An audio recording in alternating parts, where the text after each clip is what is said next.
Hey, welcome back to a pretty special episode here on the Crypto Horrors. So, there is this fairly obscure 90s movie called Aberration that I really like. So, mutant killer lizards in a cabin. It's awesome beyond description. And it's also never had a US release aside from a VHS tape. So, you can find it. Pretty much the only way to watch it is finding a copy on YouTube, which the copyright for it is so fuzzy that it's been on YouTube for years and nobody seems to really know. Do a search for that, by the way. At some point, I did some academic writing talking about lizards in horror, and Aberration was one of the main movies I talked about. And it's so obscure that I keep. I know some people involved in like Blu-ray and DVD production at places like Vinegar Syndrome, Shout Factory, Synapse, and best as we can tell, the license for Aberration is somewhere at Lionsgate, so it'll probably never ever see the light of day, unfortunately. But I had heard that there was a DVD released in, I think it was like a Region 3 DVD or something like that. Some very obscure place. And so I was on eBay, kind of looking around for. I just typed in Aberration movie to see what would happen. And to my total shock, uh, somebody was selling a cast and crew shirt from the production, which I am pretty confident that this is the only piece of Aberration merchandise that really exists. So, and honestly, it's a very handsome shirt. So it was 30, which on the one hand, I feel like I'm the only person who knows about or likes this movie, so it seemed a little high, but on the other hand, it seemed like an insane rarity. So I had to have it, so I ordered it, I bought it, I sent a message, and this is asking. So a little bit more background. The main actress in Aberration was Pamela Gidley, who had been in a handful of like different kind of low budget. I don't know if I'd quite say cult movies, but she was in a good number of things, and she had a following, and she was pretty famous uh, in her own right. And unfortunately, she passed away from what I think it was cancer. Uh, a handful of years ago. I want to say like 16, 17, 2016, 2017. It's been a while since I looked it up.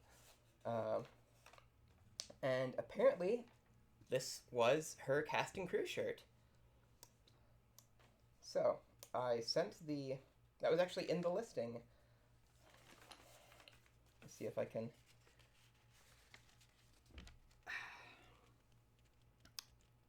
Yep, from her estate.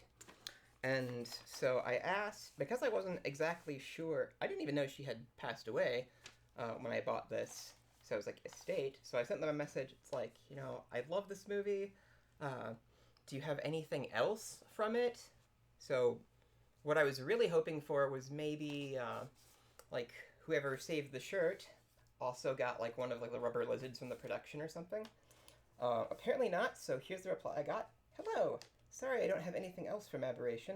It's just a coincidence that I live in a housing compound owned by Pamela Gidley's brother. That's how I came by the shirts. Maybe I should watch the movie. And I think I messaged them back saying like, good luck. It's kind of hard to find.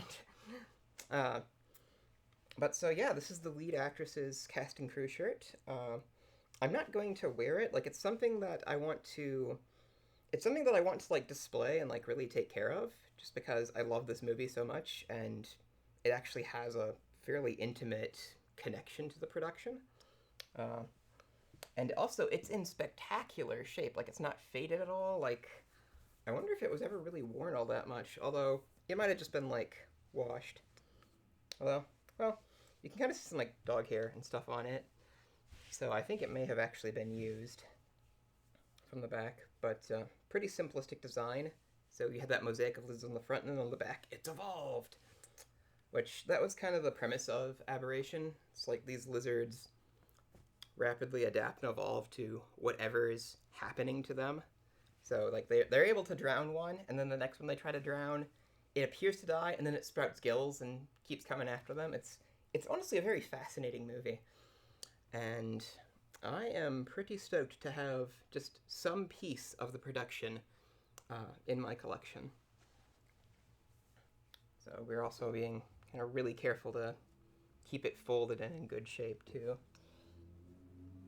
So I think I'm gonna get like a garment bag or something. Ooh. Because that is quite awesome. And now, I guess kind of our main event. So I pre-ordered this a really long time ago. I don't know what was going... So I like collecting masks from Trick or Treat Studios. And last year, Trick or Treat Studios was really kicking butt with having stuff come out, with doing new sculpts. Like, it was pretty amazing. And then this year, they announced a ton of stuff that everybody was really excited for, and all of it kept getting delayed by like several months at a time. So this finally arrived, I think 4 or 5 months after it was supposed to. This is Trick or Treat Studios' Nightmare on Elm Street 1 Freddy mask, and it comes with the fedora. So this was actually pretty expensive. I think this was $90 with the hat. I ordered it from my friends at Nightmare Toys, who I met at Flashback Weekend, and they were awesome to me when I was feeling kind of crummy on that trip. I had their business card nearby because I was planning to film this, and it appears to be missing. That's upsetting, but Nightmare Toys. Remember, Nightmare Toys. So I pre-ordered this Freddy mask, and Trick or Treat Studios is working on Freddy gloves, like prop replicas that are higher quality than the ones you get from NECA. Designed by the guy behind Nightmare Gloves, who's made gloves for Robert Englund, and I think is probably the best glove maker, at least that I know about, due to reputation. So those gloves are coming from him, but those have been delayed multiple times. I think they're supposed to come out in December. They got pushed to January, they got pushed to March, and now I think they've been pushed to July, so who knows? But anyway, so this is a pretty great mask with a lot of detail. You can get it with or without the fedora. The fedora comes off. So the version with the fedora actually costs like $20 more, but when I was doing research into, well, getting an actual, like, Freddy fedora, like, there was a period where I was doing a lot to try to figure out, it's like, okay, exactly which model hat from which brand, you know, did they use? And the story really varies depending on who you talk to. And apparently there's actually a market for vintage hats like that makes them really expensive. So it was a whole can of worms kind of thing. Apparently there's a very fancy custom hat store somewhat close to me, and you can get a custom Freddy hat from them, but it would be like $300. So paying $20 more for the version that just came with the hat seemed a lot more practical.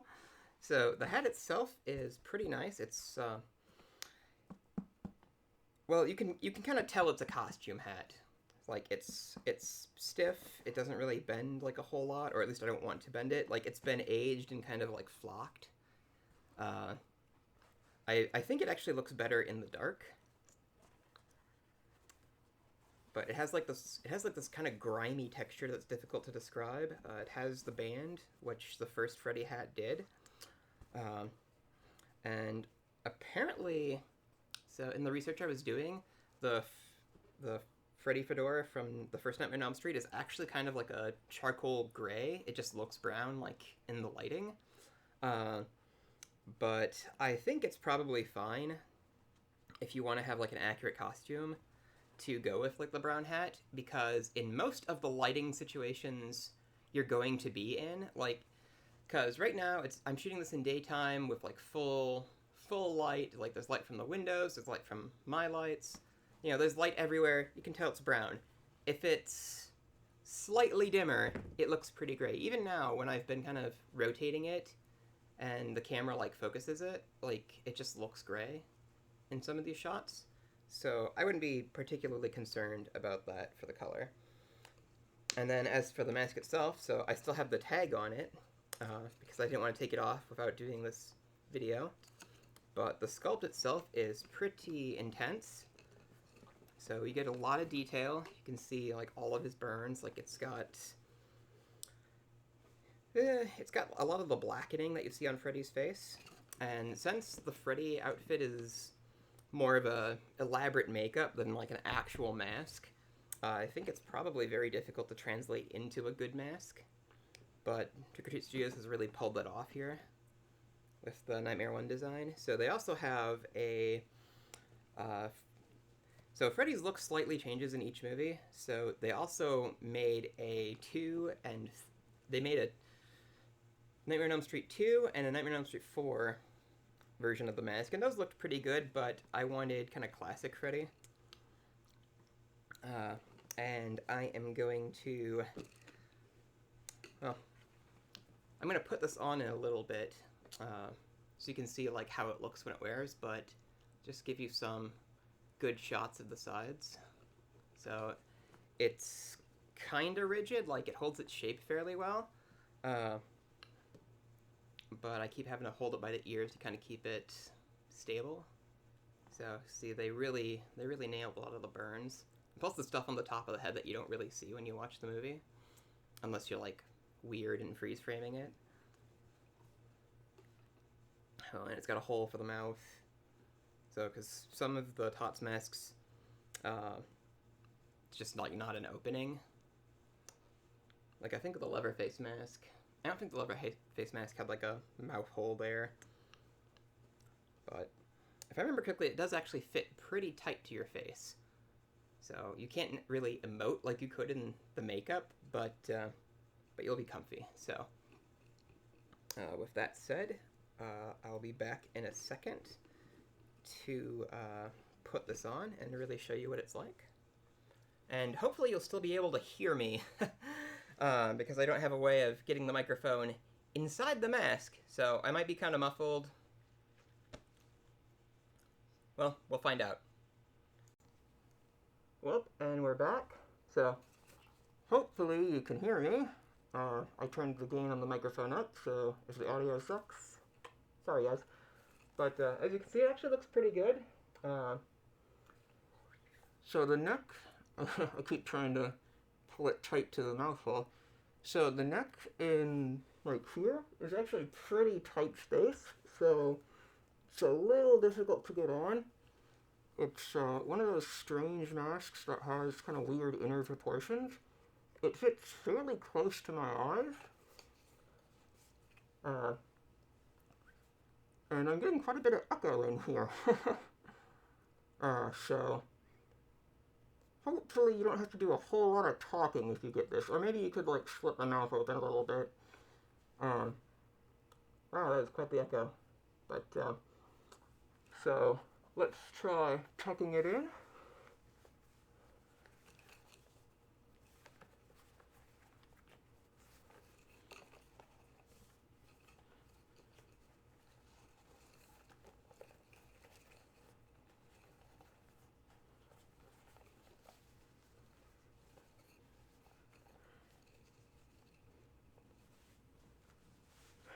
So, as you can see, it has a fairly generous amount of like collar space, so that, you know, when you put on your sweater, if you're doing the full costume, it'll really like kind of cling to it. And so looking at it now, it really looks very good from what I can tell on my monitor. I mean, it feels slightly more uncomfortable than some of the other kind of tighter to the face masks that I've had. But it looks great, especially with, this is my Mondo Nightmare on Elm Street 1 shirt. Well, sweater. from a previous video. And the head actually fits on the head pretty decently without really crushing it, so yeah, how do we look, guys? Maybe we should get rid of the tag.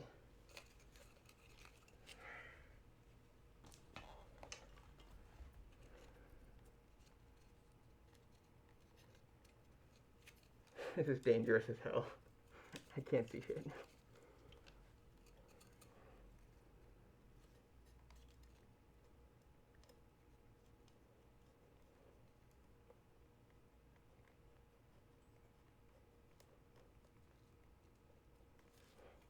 Well,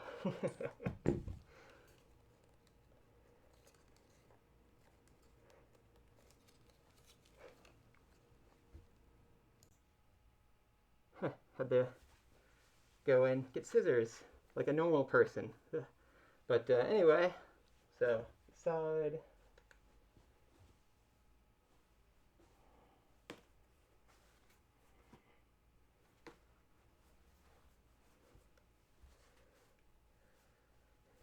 So it is kind of tight in the neck, so I'm sure you could probably see it's still, there's still, you can see my neck in the back of it, so it's not like perfect. But in terms of looks, dang, it is so good. I can kind of push my whole face into the face and get like a tighter effect.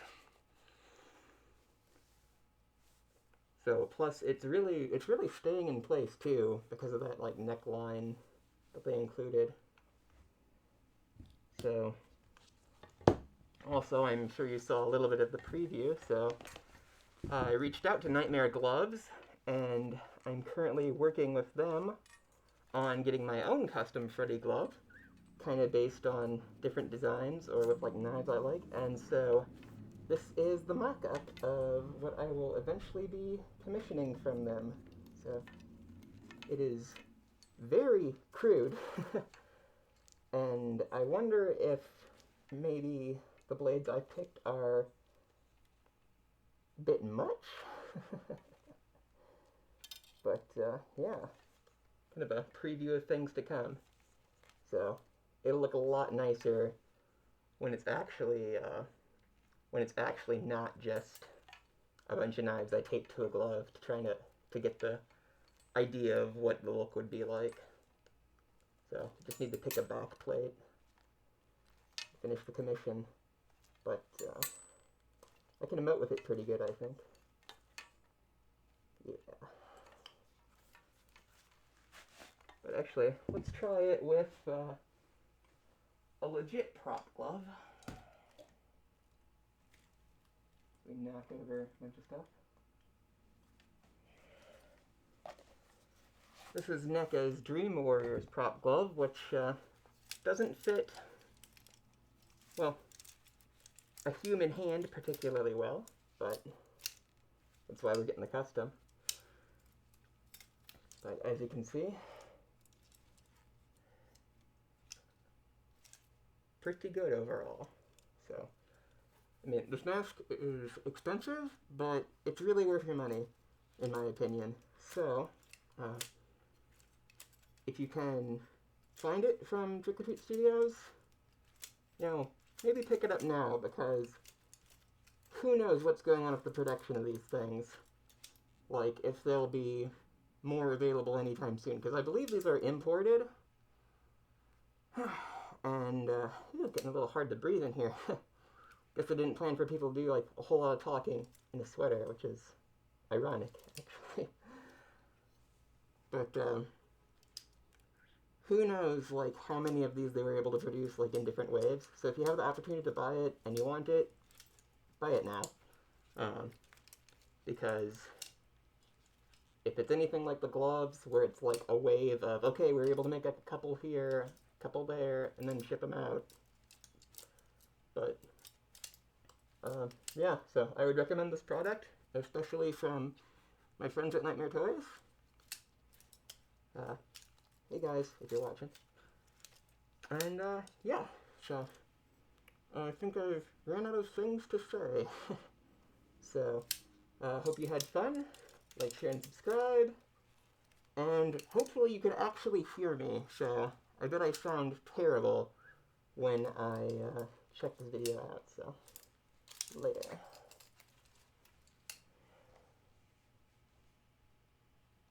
We now return you to whatever it was you were doing.